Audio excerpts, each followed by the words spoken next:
Hello, dear friends. We have a new chapter, Quest for a Theory of Everything today. This is a biography about Stephen Hawking, written by Kitty Gale Ferguson.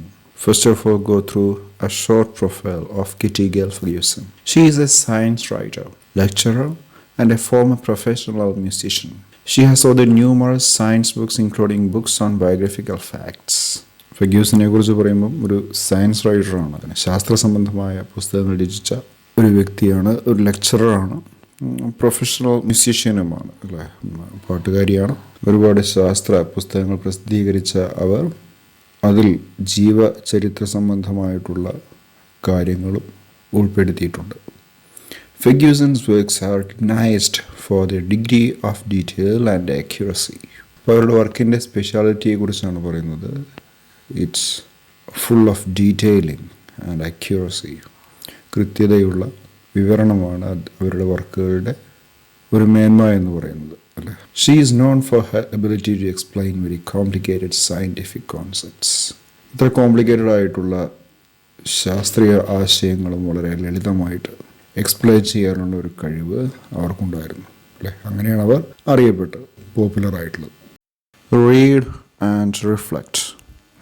Dr. Kalam exhorts everybody to be unique in his or her own way. There are many people who have proved their uniqueness even while fighting adversities and limitations. നമ്മൾ കഴിഞ്ഞ പാഠത്തിൽ കണ്ടതാണ്. Doctor Kalam exhort ചെയ്യാൻ, say something strongly or forcefully. എന്തെങ്കിലും ഒരു കാര്യം ഊന്നി പറയുന്നതിനാണ് എക്സോർട്സ് എന്ന് പറയുന്നത്. ഇപ്പോൾ കലാം എല്ലാവരോടും ഊന്നി പറയുന്നൊരു കാര്യമുണ്ട്, ടു ബി യുണീക്ക്, സ്വന്തം നിലയിൽ യുണീക്കായിട്ട് ജീവിക്കാൻ വേണ്ടിയിട്ട്. There are many people who have proved their uniqueness even while fighting adversities and limitations. Adversities. What do you mean by adversity? Unfavorable situations, അല്ലേ, പ്രതികൂല സാഹചര്യങ്ങൾ. ഇപ്പോൾ നമുക്കറിയാം, നമ്മുടെ ചുറ്റും ഒരുപാട് ആളുകൾ അങ്ങനെ യുണീക്കായിട്ട് ജീവിച്ചിട്ട് എങ്ങനെ ഫൈറ്റിംഗ് അഡ്വേഴ്സിറ്റീസ് ആൻഡ് ലിമിറ്റേഷൻ, തങ്ങളുടെ ജീവിതത്തിലെ പ്രതികൂല സാഹചര്യങ്ങളെയും അവരുടെ ലിമിറ്റേഷൻസിനെയും എല്ലാം തരണം ചെയ്ത് അവരുടെ യൂണീക്നെസ് പ്രൂവ് ചെയ്ത ഒരുപാട് പേർ ഈ ലോകത്ത് ഉണ്ട്. Stephen Hawkins profile reveals how he has overcome his disabilities to become the supernova of physics. So our Stephen Hawking was popularly known as the supernova of physics. അദ്ദേഹം അറിയപ്പെട്ടിരുന്നത് അങ്ങനെയാണ്, ഫിസിക്സിൻ്റെ സൂപ്പർനോവ. ഇപ്പോൾ ഈ ഹോക്കിങ്ങിൻ്റെ പ്രൊഫൈൽ ഇറ്റ് റിവീൽസ്, അത് തുറന്നു കാണിക്കുന്നു, how he has overcome his disabilities. അദ്ദേഹത്തിൻ്റെ ചിത്രം കാണാത്ത ആരും ഉണ്ടാവില്ല, അല്ലേ. കണ്ടാൽ തന്നെ മനസ്സിലാവും എന്തൊക്കെയൊരു അസുഖം, വല്ലാത്തൊരു ശാരീരിക അസ്വാസ്ഥ്യമുള്ള ഒരു വ്യക്തിയായിരുന്നു, അല്ല, ഒരു പ്രത്യേകതരം രോഗം ബാധിച്ച. ആ രോഗത്തിനെ കുറിച്ചൊക്കെ ഈ ബയോഗ്രഫിയിൽ ഡീറ്റെയിൽഡ് ആയിട്ട് പറയുന്നുണ്ട്, അപ്പോൾ പറയാം. അപ്പോൾ രോഗബാധിതനായ അദ്ദേഹം ഒരിക്കലും തളരുന്നില്ല. He reveals how he has overcome his disabilities to become the supernova of physics. അങ്ങനെ അദ്ദേഹത്തിൻ്റെ ജീവിതത്തിലെ പ്രതികൂല സാഹചര്യം എന്ന് പറയുന്നത് അദ്ദേഹത്തിൻ്റെ ഫിസിക്കൽ ഡിസബിലിറ്റീസ് ആയിരുന്നു. അതിലെല്ലാം തരണം ചെയ്തിട്ടാണ് അദ്ദേഹം എന്തായി മാറിയത്, സൂപ്പർനോവ ഓഫ് ഫിസിക്സ് ആയി മാറിയത്. So this is an encouragement to each and every people who has challenges in his life. Stephen Hawking is the finest example, or the best example, of the people who have fought against all the adversities that happened in their life to achieve success. So no doubt, he is an inspiration to each and everybody. Let's move to the chapter, Quest for a Theory of Everything. ഒരു തിയറിയിലേക്കുള്ള അന്വേഷണമാണ്. എന്ത് തിയറിയിലേക്കാണ്?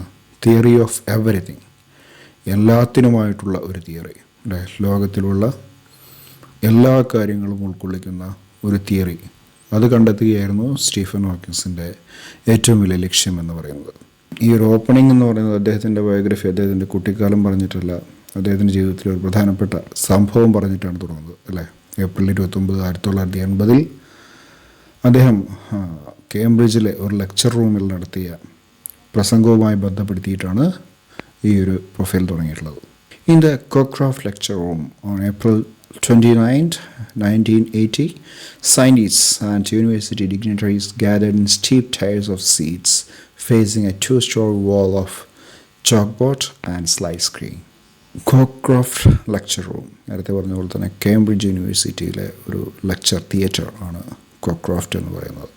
1980 April 29 അവിടെ കുറച്ച് ശാസ്ത്രജ്ഞന്മാർ, അതുപോലെ തന്നെ university dignitaries, യൂണിവേഴ്സിറ്റിയിലെ പ്രഗത്ഭർ, അവരെല്ലാം ഒരുമിച്ച് കൂടിയിരിക്കുകയാണ് ഇവിടെ in steep tiers of seats. What's tiers of seats? So in this picture you can see us in a gallery or a theater. The seats are arranged in a steep manner. സ്റ്റീപ്പ് എന്ന് വെച്ചാൽ കുത്തനെ അല്ലെങ്കിൽ slope ഉള്ളത് എന്നൊക്കെയല്ലേ അർത്ഥം. tiers means layers, ശ്രേണികളായിട്ട്. നമുക്കറിയാം ഒരു തിയേറ്ററിൻ്റെ അല്ലെങ്കിൽ ഗാലറിയുടെയൊക്കെ സീറ്റ്സ് എങ്ങനെയാണെന്ന്. see the picture here facing a 2-story wall. അപ്പോൾ ഈ സീറ്റ്സ് എല്ലാം, അവിടെ ഇരിക്കുന്ന ഇരിപ്പിടങ്ങളെല്ലാം ഫേസ് ചെയ്തിരിക്കുന്നത് എന്തിനെയാണ്? there is a 2-story wall of chalkboard and slide screen. ഈ സീറ്റിന് അഭിമുഖമായിട്ട് ഒരു ചോക്ക് ബോർഡ് ഉണ്ട് അല്ലേ, ഗ്രീൻ ബോർഡ്. അതുപോലെ തന്നെ ഒരു ഇരുനില വലിപ്പമുള്ള വലിയ ഒരു ചുമര്. കാരണം അവിടെ സീറ്റ്സ് എല്ലാം സ്റ്റീപ്പായിട്ടിരിക്കുകയല്ലേ, അപ്പോൾ അതിനെയൊക്കെ ഉൾക്കൊള്ളിക്കാൻ പാകത്തിന് മുന്നിലുള്ളത് വലിയ ഒരു ചുമരാണ്. ആ ചുമരിലാണെങ്കിൽ ഒരു ചോക്ക് ബോർഡുണ്ട്, ചോക്ക് ബോർഡിൻ്റെ മുകളിൽ ഒരു സ്ലൈഡ് സ്ക്രീൻ ഉണ്ട്. വെച്ചാൽ മൂവീസ്, സ്ലൈഡ്, ഇതൊക്കെ പ്രസൻറ്റേഷൻ പർപ്പസിന് വേണ്ടിയിട്ട് ഉപയോഗിക്കുന്ന ഒരു സ്ക്രീനും. See the picture. The occasion was the inaugural lecture by a new Lucasian professor of mathematics, the 38-year-old mathematician and physicist Stephen Hawking. സന്ദർഭം ഇതാണ്, ഒക്കേഷൻ എന്താണത്? The inaugural lecture, ഉദ്ഘാടന പ്രസംഗം, by a new Lucasian professor of mathematics. Lucasian professor. Okay, let's see who a Lucasian professor is. The Lucasian chair of mathematics is a mathematics professorship in the University of Cambridge, England. Its holder is known as the Lucasian professor. അവിടെയുള്ള ഒരു പ്രൊഫസർഷിപ്പാണ് അല്ലേ, ഇംഗ്ലണ്ടിലെ Cambridge യൂണിവേഴ്സിറ്റിയിലുള്ള ഒരു ഔദ്യോഗിക പദവി, ഒരു professorship തന്നെയാണ് ലുക്കേസിയൻ professor എന്ന് പറയുന്നത്. അപ്പോൾ അങ്ങനെയുള്ള ആ ഒരു സ്റ്റേജിലുള്ള ആളെ വിളിക്കുന്ന പേരാണ് ലുക്കേസിയൻ professor. The post is one of the most prestigious academic posts in the world. ലോകത്തിലെ തന്നെ ഏറ്റവും പ്രസ്റ്റീജിയസ് ആയിട്ടുള്ള ഒരു പോസ്റ്റാണത്. It was founded in 1663 by Henry Lucas. ഇപ്പോൾ ഹെൻറി ലൂക്കസ് ആണ് അതിൻ്റെ ഉപജ്ഞാതാവ്. അതുകൊണ്ടാണ് ആ ഒരു ഡിഗ്രിക്ക്, ആ ഒരു പോസ്റ്റിന് ആ ഒരു പേര് വന്നത് അല്ലേ, Lucasian. Its former holders include ആരൊക്കെയാണ്? Isaac Newton, Charles Babbage, George Stokes, Joseph Larmor, Paul Dirac and Stephen Hawking. Stephen ഹോക്കിങ്ങിന് ശേഷം പിന്നീട് 1979 മുതൽ ഹോക്കിങ്സ് അവിടെ ലുക്കേസിയൻ പ്രൊഫസറായിരുന്നു. പിന്നീട് 2015 മൈക്കൽ കെയ്റ്റ്സ് എന്ന് പറയുന്ന ഒരാളാണ് ഈ ലുക്കേസിയൻ പ്രൊഫസറായിട്ട് അവിടെ തുടരുന്നത്. That's Lucasian professorship. ഇപ്പോൾ ഇദ്ദേഹം എന്താണ്? ലുക്കേസിയൻ പ്രൊഫസർ ഓഫ് മാത്തമാറ്റിക്സ് ആണ്. The 38-year-old mathematician physicist. 38 വയസ്സായ മാത്തമാറ്റീഷ്യൻ, അതുപോലെ തന്നെ ഭൗതിക ശാസ്ത്രജ്ഞൻ. അദ്ദേഹമാണ് സ്റ്റീഫൻ ഹോക്കിംഗ്. സ്റ്റീഫൻ ഹോക്കിംഗ് നടത്തുന്ന ഇനാഗുറൽ ലെക്ചറായിരുന്നു അത്. The title of the lecture was a question. എന്തായിരുന്നു ആ ചോദ്യം? Is the end in sight for theoretical physics. Theoretical ഫിസിക്സിൻ്റെ ഒരു ശാഖയായിട്ടുള്ള തിയററ്റിക്കൽ ഫിസിക്സ്, അതിൻ്റെ അന്ത്യം അടുത്തിരിക്കുന്നോ എന്നാണ് ചോദ്യം. Hawking startled his listeners by announcing that he thought it was.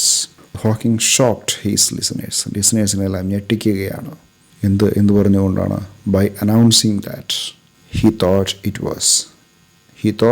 was the end of theoretical physics. Theoretical ഫിസിക്സിൻ്റെ അവസാനം അടുത്തിരിക്കുന്നു എന്ന് പറഞ്ഞ് അവിടെ ഇരിക്കുന്ന സദസ്യരെല്ലാം ഞെട്ടിച്ചുകൊണ്ടാണ് അദ്ദേഹം തൻ്റെ പ്രസംഗം ആരംഭിച്ചത്. He invited them to join him in a sensational escape through time and space to find the holy grail of science, the theory that explains the universe, everything that happens in it. അദ്ദേഹം ആ സദസ്യരെല്ലാം invite ചെയ്യുകയാണ്. എന്തിനാ? To join him, അദ്ദേഹത്തിൻ്റെ കൂടെ കൂടാൻ.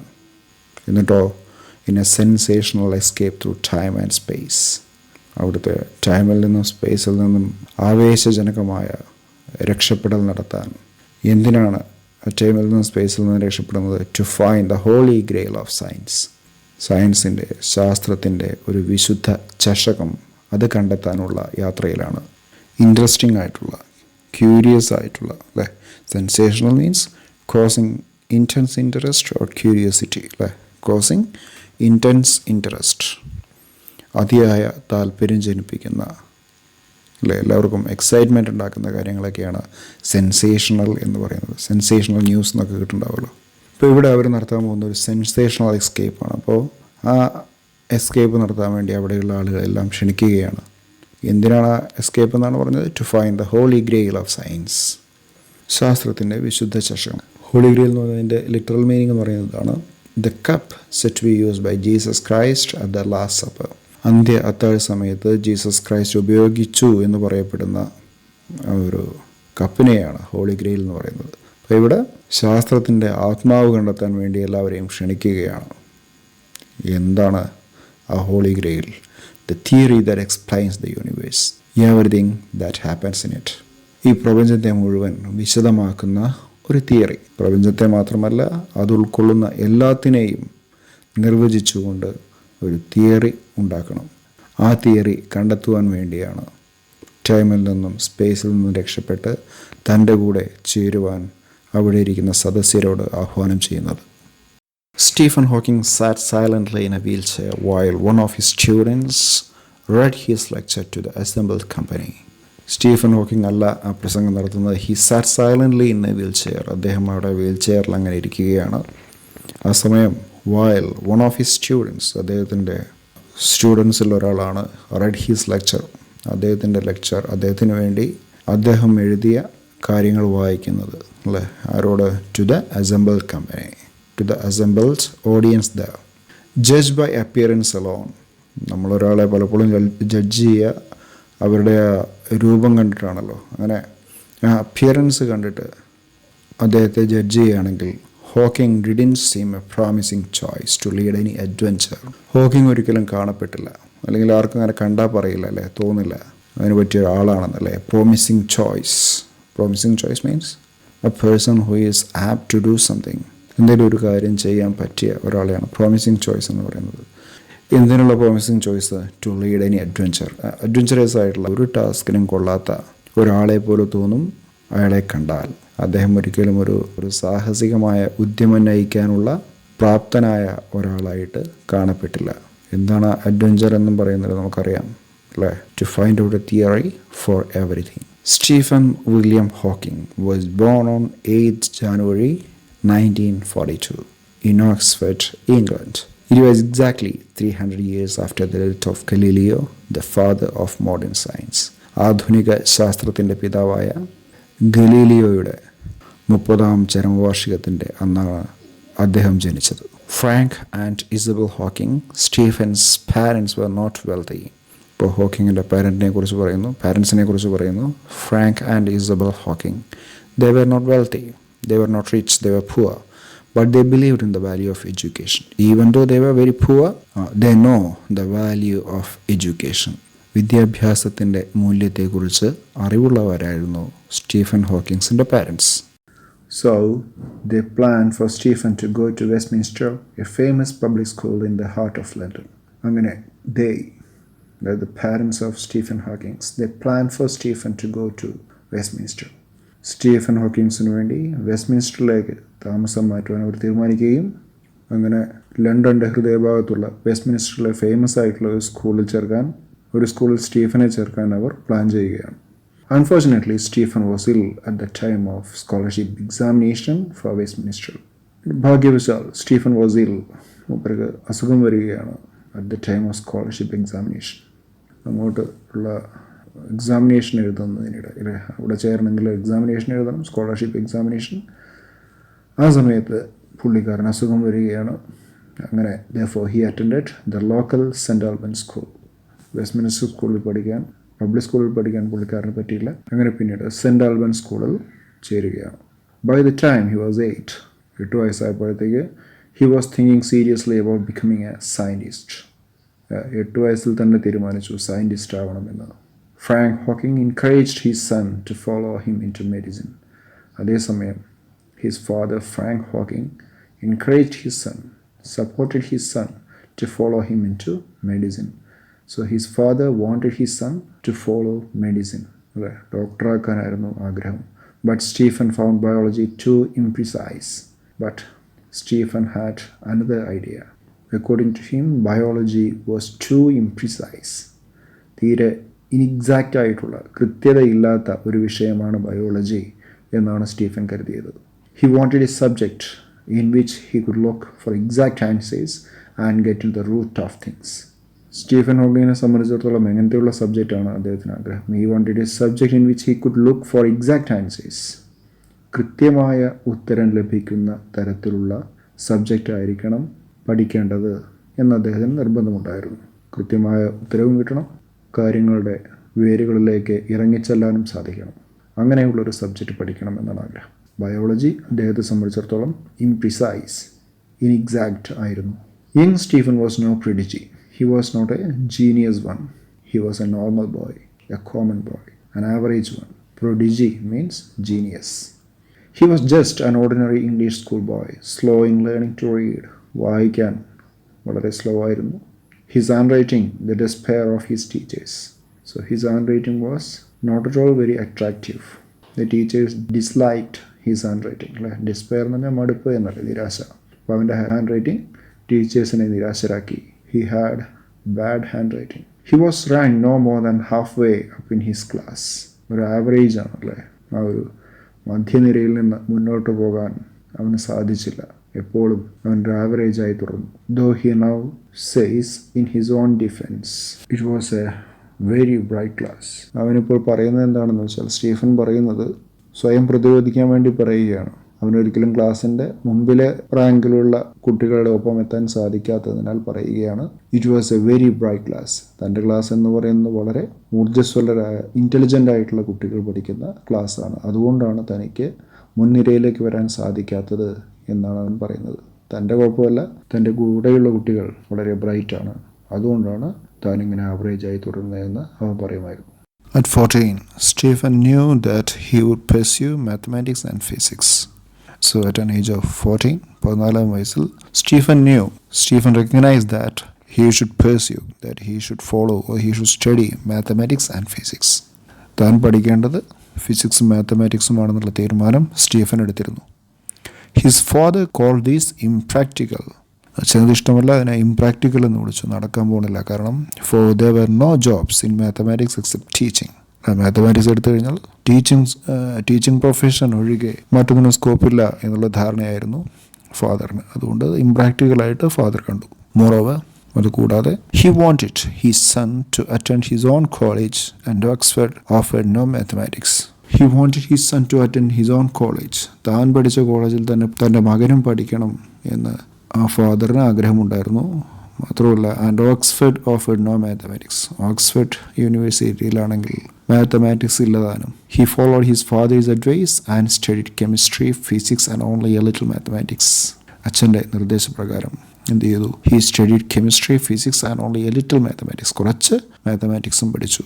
In preparation for the entrance in to Oxford. അപ്പോൾ ഓക്സ്ഫോർഡിലേക്കുള്ള entrance എക്സാമിനേഷന് വേണ്ടി ഇത്രയും കാര്യങ്ങൾ, chemistry, physics and a little, വളരെ കുറച്ച് മാത്രം മാത്തമാറ്റിക്സും അവൻ പഠിക്കുകയാണ്. He did well in physics and the interview was brilliantly accepted. നന്നായി ഫിസിക്സ് എക്സാം അറ്റൻഡ് ചെയ്തു.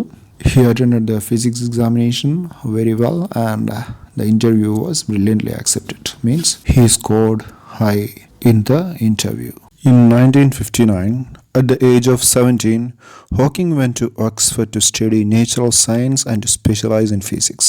1959 17 വയസ്സിൽ ഹോക്കിംഗ് ഓക്സ്ഫോർഡിലേക്ക് പോവുകയാണ്. അതിന് നാച്ചുറൽ സയൻസും അതുപോലെ തന്നെ ഫിസിക്സ്, അതായത് ഫിസിക്സിൽ സ്പെഷ്യലൈസ് ചെയ്തുകൊണ്ട് പഠിക്കാൻ പോവുകയാണ്.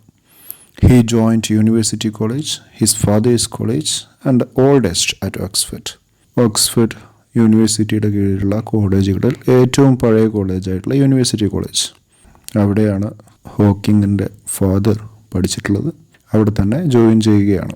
ഈ ഓക്സ്ഫോർഡിൻ്റെ കീഴിലുള്ള യൂണിവേഴ്സിറ്റി കോളേജ് എന്നാണ് ഫൗണ്ട് എന്ന് വെച്ചാൽ എസ്റ്റാബ്ലിഷ് എന്നാണ് അർത്ഥം അല്ലേ. ഫൗണ്ട് എന്നൊരു വാക്ക് നമുക്കറിയാം. ഫൈൻഡിൻ്റെ പാസ്റ്റ് ടെൻസ് ആണ് ഫൗണ്ട് എന്ന് നമുക്കറിയാം. പക്ഷേ ഫൗണ്ട് എന്നുള്ളത് V1 ആയിട്ട് വരുന്ന മറ്റൊരു വാക്ക് കൂടിയുണ്ട്. എസ്റ്റാബ്ലിഷ് എന്നർത്ഥം വരുന്ന ഫൗണ്ട്. അപ്പോൾ അതിൻ്റെ പാസ്റ്റ് ടെൻസ് ആണ് ഫൗണ്ട് ഇറ്റ്. അപ്പോൾ 1249 AD എസ്റ്റാബ്ലിഷ് ചെയ്ത സ്ഥാപിതമായിട്ടുള്ള യൂണിവേഴ്സിറ്റി കോളേജിൽ ഹോക്കിംഗ് ചേരുകയാണ്. Nevertheless, for about a year and a half, Hawking was lonely and bored. എന്തായാലും nevertheless, for about a year and a half, 1.5 വർഷത്തോളം Hawking was lonely and board. Oxford യൂണിവേഴ്സിറ്റിയുടെ അണ്ടറിലുള്ള കോളേജിൽ ചേരുകയും 1.5 വർഷത്തോളം തുടക്കത്തിൽ ഒരു ഏകാന്തത അനുഭവിക്കുകയും വളരെ ബോറിംഗ് ആയിട്ട് തോന്നുകയും ചെയ്തു. He was not inspired to relieve his boredom by exerting himself academically. He was not inspired. പഠിക്കാൻ വേണ്ട ഇൻസ്പിറേഷൻ കിട്ടുന്നില്ല അല്ലേ? പഠിക്കാൻ വേണ്ടത് മാത്രമല്ല, പഠിത്തത്തിൽ മുഴുകിയിട്ട് തൻ്റെ ആ ബോറിംഗ് ആയിട്ടുള്ള അവസ്ഥ അകറ്റാനുള്ള ഒരു ഇൻസ്പിറേഷൻ, ഒരു തോന്നൽ അദ്ദേഹത്തിന് അപ്പോൾ ഉണ്ടായില്ല എന്നാണ് പറയുന്നത്. അക്കാദമിക്കലി മീൻസ് വിദ്യാഭ്യാസവുമായിട്ട് ബന്ധപ്പെട്ട അല്ലെങ്കിൽ പഠിത്തവുമായിട്ട് ബന്ധപ്പെട്ട കാര്യങ്ങളൊക്കെയാണ് അക്കാദമിക്സ് എന്ന് പറയുന്നത്, കോളേജുമായിട്ട് ബന്ധപ്പെട്ടത്, സ്കൂളുമായിട്ട് ബന്ധപ്പെട്ടത്. അപ്പോൾ ഈ പഠനത്തിൽ മുഴുകിയിട്ട് ഈ ബോർഡം തീർക്കാമെന്ന് വെച്ചാൽ അതിന് സാധിക്കുന്നില്ല. Exert means to put in vigorous action, ഉദ്യമിക്കുക, കഠിനമായിട്ട് അധ്വാനിക്കുക, കഠിനമായിട്ട് പരിശ്രമിക്കുക. But half way through his second year he began enjoying Oxford. എന്തായാലും ശരി, 2ാം വർഷം, 1.5 വർഷം അങ്ങനെ പോയി, 2ാമത്തെ വർഷം പകുതിയായ സമയത്ത് ഓക്സ്ഫോർഡ് അദ്ദേഹം എൻജോയ് ചെയ്യാൻ തുടങ്ങുകയാണ്. He became popular and well accepted among his peers. തൻ്റെ സഹപാഠികൾക്കിടയിൽ സ്വീകാര്യനായി, വെൽ ആക്സെപ്റ്റഡായി മാറുകയാണ് അദ്ദേഹം, വളരെ പോപ്പുലറുമാവുകയാണ്. They remember him as lively, buoyant and adaptable.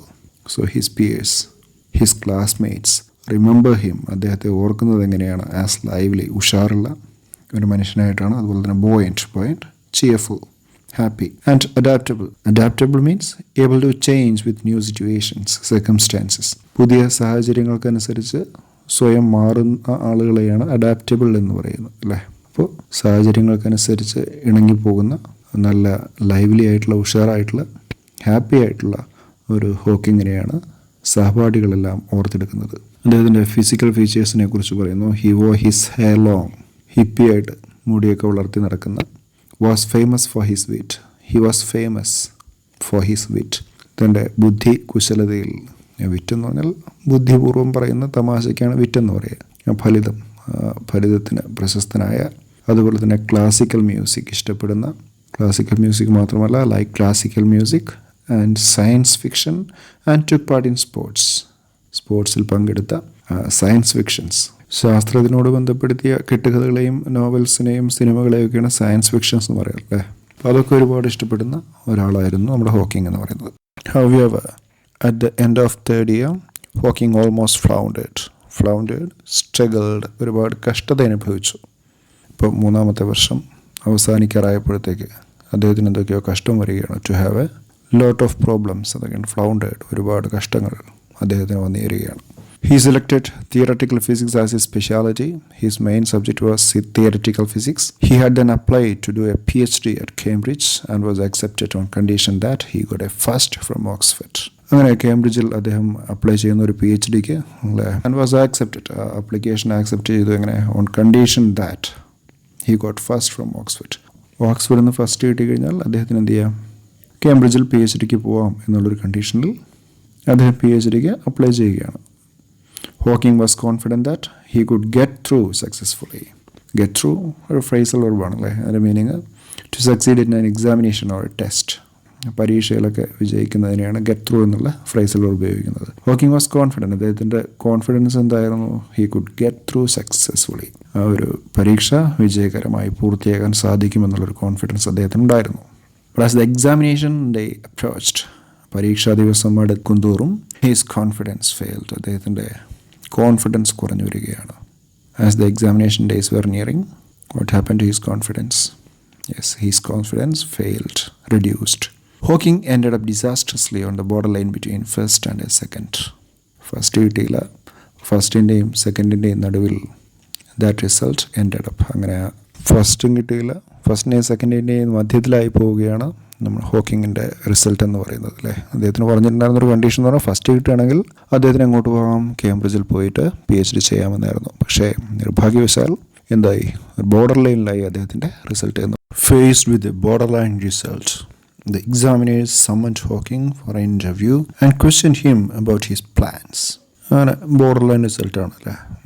Average റിസൾട്ടിൽ അങ്ങനെ പോവുകയാണ്. അതുകൊണ്ട് തന്നെ the examiners summoned him, SUMMON, വിളിച്ചു വരുത്തുക എന്നൊക്കെയാണ്. ബോർഡർ ലൈൻ റിസൾട്ട് ആയതുകൊണ്ട് തന്നെ എക്സാമിനേഴ്സ് അദ്ദേഹത്തെ വിളിച്ചു വരുത്തുകയാണ്. എന്തിന്?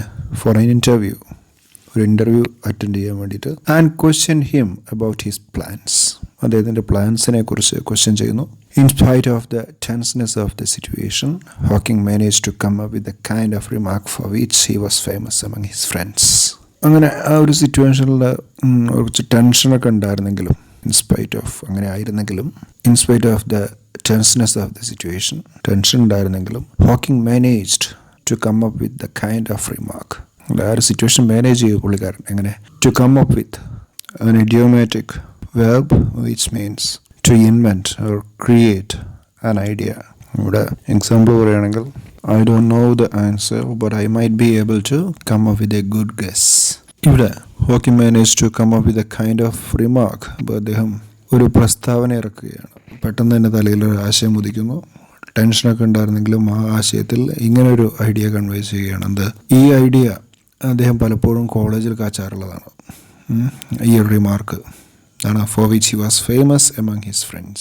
So for this kind of instant ideas he was famous with his friends. അങ്ങനെ ആശയങ്ങൾ ഉണ്ടാക്കുന്നതിൽ വളരെ പ്രഗത്ഭനും പ്രശസ്തനുമായിരുന്നു അദ്ദേഹം. അദ്ദേഹം പറഞ്ഞ ഇതാണ് വിളിപ്പിച്ച എക്സാമിനേഴ്സിനോട്: If I get a first, I shall go to Cambridge. If I receive a second, I will remain at Oxford. So I expect that you will give me a first. First കിട്ടുകയാണെങ്കിൽ I shall go to Cambridge. അല്ലേ? ഞാൻ കേംബ്രിഡ്ജിലേക്ക് പോകും. If I receive a second ആണെങ്കിലോ ഞാനിവിടെ ഉണ്ടാവും. So I expect that, ഞാനിവിടെ ഉണ്ടാവുണ്ടെങ്കിൽ എന്ത് ചെയ്യണം? So I expect that you will give me a first. ഞാൻ പ്രതീക്ഷിക്കുന്നത് നിങ്ങൾ എനിക്ക് ഒരു first തരുമെന്നാണ്. He got his first and he went to Cambridge. അങ്ങനെ എക്സാമിനേഴ്സ് അദ്ദേഹത്തിന് ഫസ്റ്റ് കൊടുക്കുകയും അദ്ദേഹം കേംബ്രിഡ്ജിൽ ചേരുകയും ചെയ്യുന്നു. His first year at Cambridge was worse than that at Oxford. ഇപ്പോൾ കേംബ്രിഡ്ജിൽ ഉഷാറാക്കാമെന്ന് വിചാരിച്ചിട്ടാണ് പോയത്. പക്ഷേ the condition was worse. It was more bad than that at Oxford. ഓക്സ്ഫോർഡിൽ ഉണ്ടായതിനേക്കാൾ ഭീകരമായിരുന്നു അവിടുത്തെ അവസ്ഥ. His slipshod mathematical background. Slipshod means careless എന്നൊക്കെയാണ്. കെയർലെസ്, ഉദാസീനമായ. അദ്ദേഹം മാത്തമാറ്റിക്സിൽ അത്ര പ്രഗത്ഭനല്ലല്ലോ, മുമ്പ് അത്രയധികം പഠിച്ചിട്ടൊന്നുമില്ല മാത്തമാറ്റിക്സ്. അതുകൊണ്ട് തന്നെ ഒരു weak mathematical background caught up with him. Caught up means affected him. And he found general relativity extremely tough. മാത്രമല്ല ഫിസിക്സിൻ്റെ ഒരു ശാഖ അല്ലേ, general relativity. It's a theory related to gravitation. പ്രയാസമേറിയതായിട്ട് തോന്നുകയാണ്. Extremely tough. Another far more disasters problem arose then. അതിലും ഭയങ്കരമായിട്ടുള്ള ഒരു disasters, ദുരന്തപൂർണമായിട്ടുള്ള ഒരു പ്രശ്നം പിന്നീടാണ് എറോസ് മീൻസ് ഉണ്ടായത്. എന്താണ് പിന്നീട് പൊങ്ങി വന്ന പ്രശ്നം? During his third year at Oxford, Hawking started getting clumsy. 3-ാം വർഷമായപ്പോൾ ഓക്സ്ഫോർഡിൽ പഠിച്ചുകൊണ്ടിരിക്കെ തേർഡ് ഇയറിൽ ഹോക്കിംഗ് സ്റ്റാർട്ടഡ് ഗെറ്റിംഗ് ക്ലംസി. അദ്ദേഹത്തിൻ്റെ ആരോഗ്യസ്ഥിതിയിൽ ചില പ്രശ്നങ്ങളൊക്കെ ഉണ്ടാവുകയാണ്. എന്താണ്? He was lacking strength. Steady ആയിട്ടൊരു കാര്യം ചെയ്യാൻ സാധിക്കുന്നില്ല.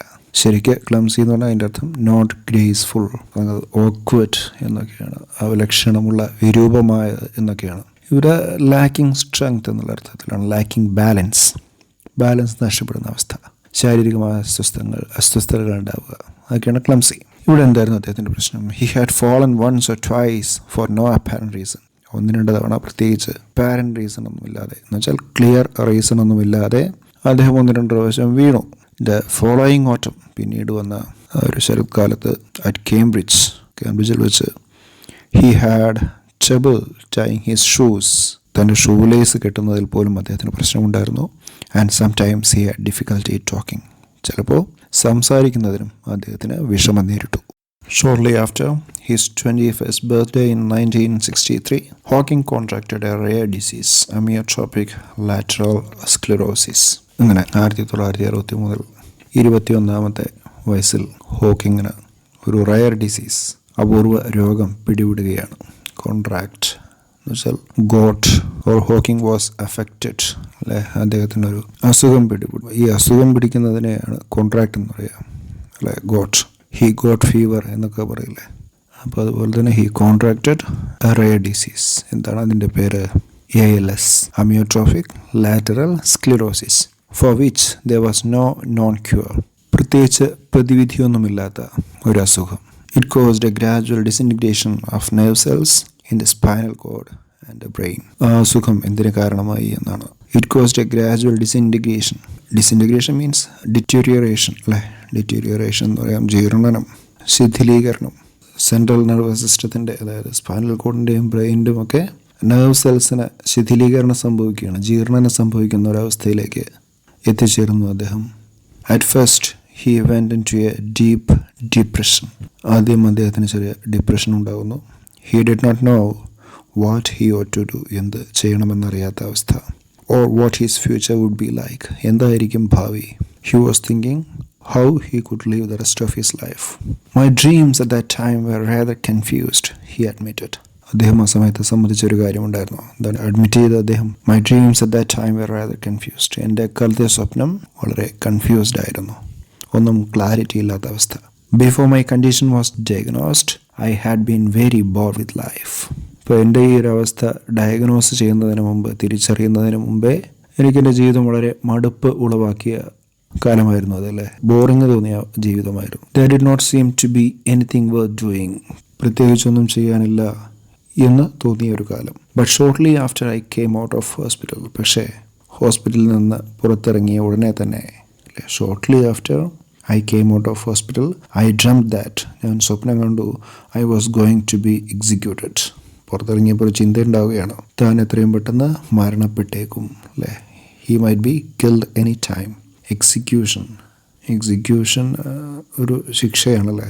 കോടതിയൊക്കെ എക്സിക്യൂട്ട് ചെയ്യാൻ അർത്ഥം എന്താണ്? കണ്ടം ടു ഡെത്ത് എന്നാണ്, മരണശിക്ഷ വിധിക്കുക എന്നാണ് അർത്ഥം അല്ലേ. So he was thinking that he was going to die, മരിക്കാൻ പോവുകയാണെന്നുള്ളൊരു ചിന്ത അദ്ദേഹത്തിന് ഉണ്ടാവുകയാണ്. I suddenly realise that there were a lot of worthwhile things to do. പെട്ടെന്ന് തന്നെ എനിക്കൊരു തിരിച്ചറിവുണ്ടാവുകയാണ്. Suddenly I realised that there were a lot of worthwhile things to do. I have many important things to complete in my life. ഒരുപാട് worthwhile, മൂല്യമുള്ള അല്ലെ, important ആയിട്ടുള്ള കാര്യങ്ങൾ എനിക്ക് ജീവിതത്തിൽ ചെയ്യാനുണ്ട് എന്നൊരു ചിന്ത ഹോക്കിങ്ങിൻ്റെ ഉള്ളിൽ ഉദിക്കുകയാണ്. If I were reprieved means ഇവിടെ റിക്കവേർഡ് ഫ്രം ഇൽനെസ് എന്നുള്ള അർത്ഥത്തിലാണ്. ജീവിതത്തിലേക്ക് തിരിച്ചു വരികയാണെങ്കിൽ, അസുഖം ഭേദമാവുകയാണെങ്കിൽ. If he is freed from death, reprieve എന്ന് പറഞ്ഞാൽ ശരിക്കുള്ള അർത്ഥം ഫ്രീ ഫ്രം ഡെത്ത് സെൻറ്റൻസ് എന്നാണ്, മരണശിക്ഷയിൽ നിന്ന് മോചിതനാവുക അല്ലെങ്കിൽ മരണശിക്ഷ നീട്ടിക്കിട്ടുക, അതിനൊക്കെയാണ് റിപ്രീവ് എന്ന് പറയുക കോർട്ട് ലാംഗ്വേജിൽ. And the recurring dream was the idea of sacrificing my life to save others. ഇടയ്ക്ക് റെക്കർ ചെയ്തുകൊണ്ട് ഇടയ്ക്കിടയ്ക്ക് മനസ്സിൽ വന്നു പോകുന്ന ഒരു സ്വപ്നം എന്ന് പറയുന്നത് റിപ്പീറ്റ് ചെയ്യുക, repeating. Another repeating dream was the idea of sacrificing my life to save others. മറ്റുള്ളവരെ രക്ഷിക്കാൻ എൻ്റെ ജീവിതം സാക്രിഫൈസ് ചെയ്യാം എന്നുള്ളൊരു ചിന്തയായിരുന്നു മനസ്സ് നിറയെ. എൻ്റെ ജീവിതം മറ്റുള്ളവർക്ക് വേണ്ടി സാക്രിഫൈസ് ചെയ്യണം എന്നുള്ളൊരു ചിന്ത ഇടയ്ക്കിടയ്ക്ക് മനസ്സിൽ വന്നുകൊണ്ടായിരുന്നു. After all if I were going to die, മാത്രമല്ല മരിക്കാൻ പോവുകയാണെങ്കിൽ I might as well do some good, കുറച്ച് നന്മ ചെയ്തുകൊണ്ടായിരിക്കുമല്ലോ. Hawking's doctors hope that his condition would stabilise.